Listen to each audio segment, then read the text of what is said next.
नमस्कार। बढ़ते हैं अगले पाठ की ओर। पाठ संख्या 7। पाठ की संख्या बताने का मेरा उद्देश्य सिर्फ यही है कि आप प्रत्येक पाठ को क्रम से पढ़ें। अगर आप क्रम से पढ़ेंगे तो जल्दी और आसान तरीके से आपको समझ में आएगा। और मैं पाठ भी छोटा ले रहा हूँ। हर एक बात को, हर एक श्लोक को मैं अलग से समझाने की कोशिश करता हूँ, उसी आधार पर जिस आधार पर ग्रंथों में बताया गया है।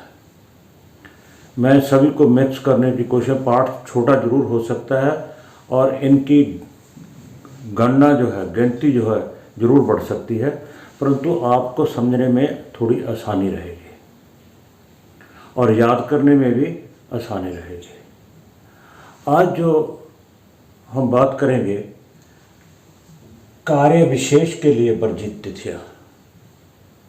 कुछ कार्य ऐसे होते हैं, हम कार्य सिद्धि के लिए जाते हैं, विशेष करना चाहते हैं, परंतु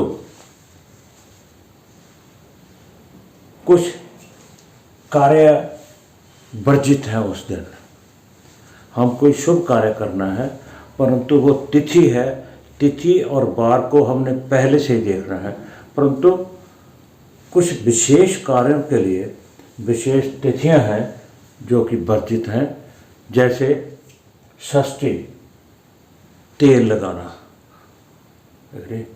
अपने बदन को, अपने सिर को तेल लगाना।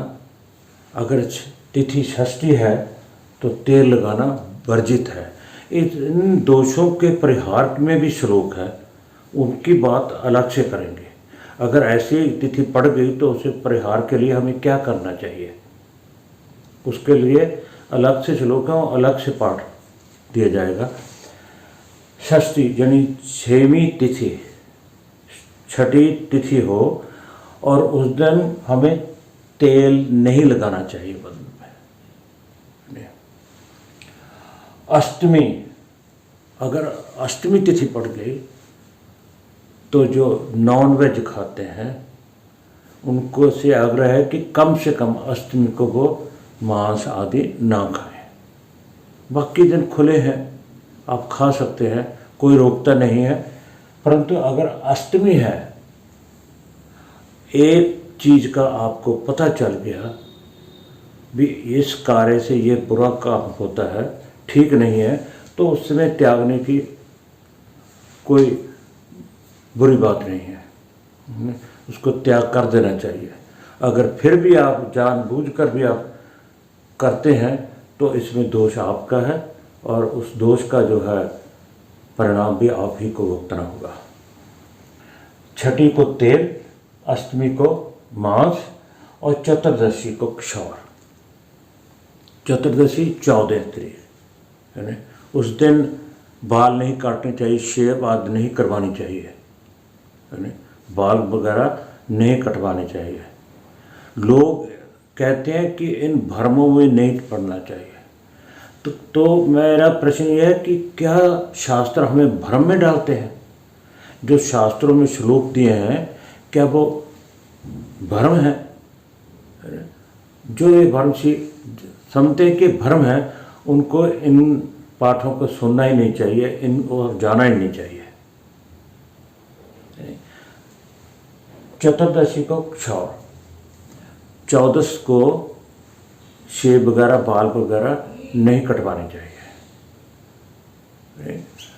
और अमावस और पूर्णिमा, अमावस और पूर्णिमा के दिन स्त्री के संग नहीं जाना चाहिए, मैथुन नहीं करना चाहिए, क्योंकि ये तिथियां वर्जित हैं।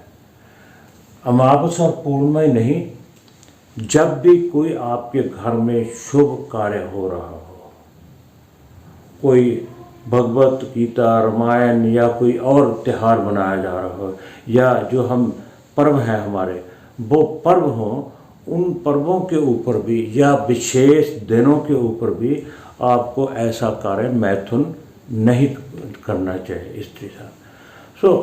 ये जो बातें हैं बातें छोटी छोटी हैं, मगर आपको समझने के लिए ये सर कोशिश की जा रही है कि बातें तो छोटी हैं मगर इनका ध्यान रखा जाए तो फल अच्छे मिलते हैं। षष्ठी को तेल, अष्टमी को मांस, चतुर्दशी को क्षौर, अमावस पूर्णिमा को मैथुन। अमावस्या पूर्णिमा लिखा गया है शास्त्रों में, मगर मैं ये कहता हूँ अगर आपके घर में कोई शुभ कार्य है, कोई पाठ है, कोई रामायण का, भगवत का या कोई और पर्व मना रहे हैं या कोई और शुभ कार्य कर रहे हैं तो आपको मैथुन प्रक्रिया में नहीं जाना चाहिए। और उसके बाद जो तिथियां हैं दशमी, द्वादशी और त्रयोदशी, ये 3 तिथियां हैं, दशमी, द्वादशी और त्रयोदशी। इन तिथियों को उपटन नहीं लगाना चाहिए। उपटन आप जानते हैं कि हल्दी वगैरह कलाने का जो प्रक्रिया है, हल्दी लगाते हैं, उपटन लगाते हैं, शादियों में और शुभ कार्यों में उपटन की प्रक्रिया की जाती है। अगर उन ये तिथियां आ गई, कौन सी, दशमी, 12वीं, द्वादशी, त्रयोदशी, 13वीं, अगर ये तिथियां पड़ती हैं, इनके साथ बार की कोई चर्चा नहीं की गई, कौन सा, सीधा सीधा इन तिथियों की बात की गई है।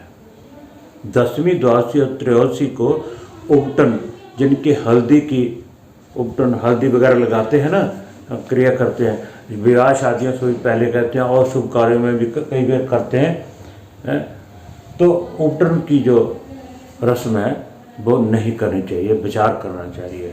उसके बाद सप्तमी, नवमी और अमावस। आंवला स्नान। आंवला स्नान प्राकृत शब्द है, कोई विशेष स्नान, कोई आप तीर्थ यात्रा पे जाकर स्नान करते हैं या घर में कोई ऐसी क्रिया है जिसमें आपको स्नान करना होता है, विशेष आंवला स्नान।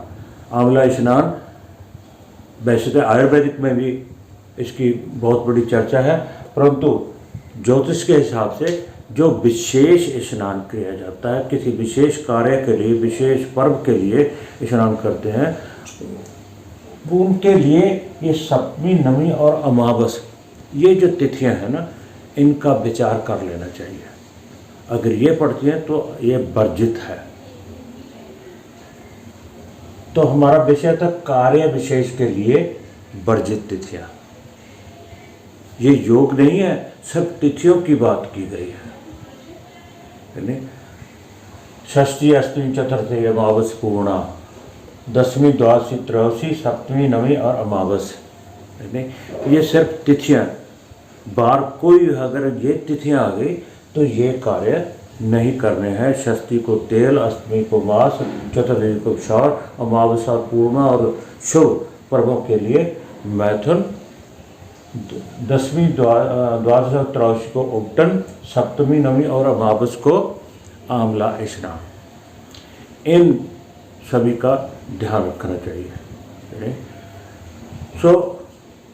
ये जो विचार हैं मेरे अपने नहीं है, मैं तो सिर्फ श्लोकों की व्याख्या करने की कोशिश कर रहा हूँ। तो आप सब अगर प्रोफेशन में हैं तब भी ध्यान दीजिए, अगर आप शौक से सीख रहे हैं तब भी आप इसकी याद कर रख सकते हैं। तो आप इस पाठ में इतना ही।